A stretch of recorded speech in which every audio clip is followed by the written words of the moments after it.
I'm a fairly philosophical person by nature, and literature, great literature. One thing all great literature that I know of has in common is that it probes very deeply into core human values. It's essential to know communication.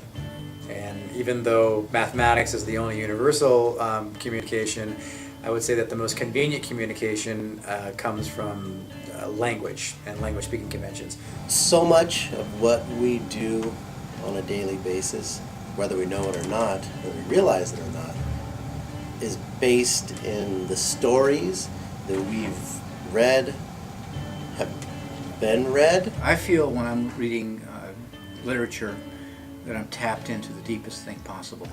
And I feel like the great authors and anybody who reaches a peak in writing is tapped in as deeply to humanity as possible. For me, it's really the story of the human heart, the story of the human struggle is shown through literature.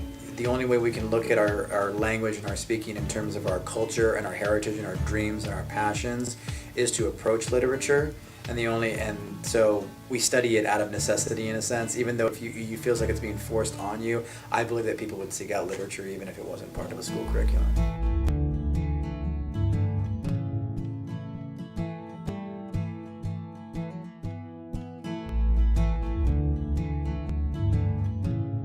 I really love it when students get published because it makes them feel like they're not just writing for the class, their audience is bigger.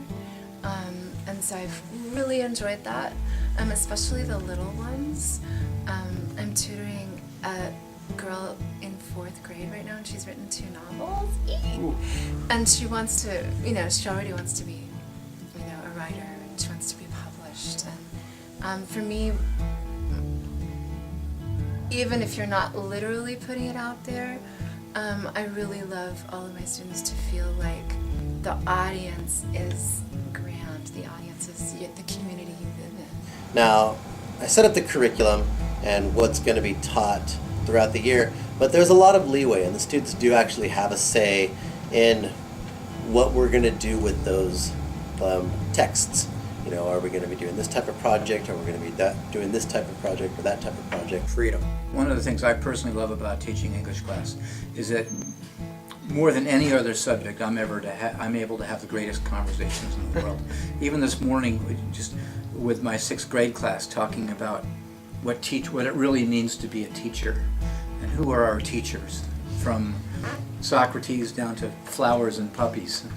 I have a curriculum that's presented to me as a framework rather than a ball and chain, and I've taught both public and private other than Grauer and Grauer.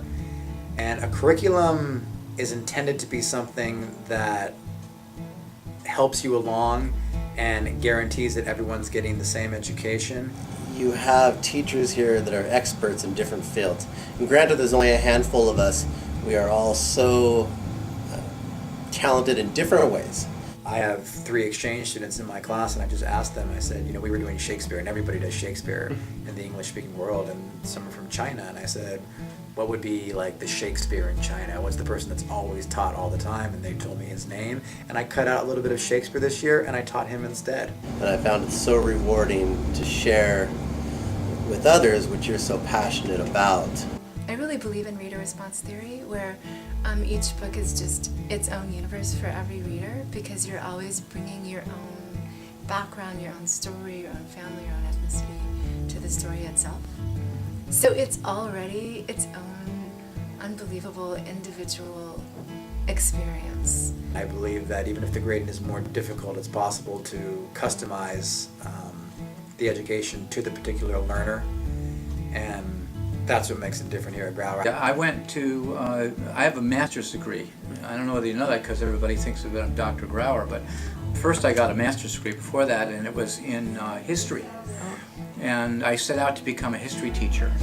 And I felt too constrained because the content was so massive, and I wanted to sit around and talk about one thing all day and go deeper and learn about the characters and talk about themes. History have phenomenal themes and concepts, and And I felt personally, as an inexperienced teacher, during my formative teaching days, that I was too constrained in history, and literature allowed me to bust it open and just go into themes as deeply as I wanted to. So once again, it all comes back into how you can tap into something deep in your life.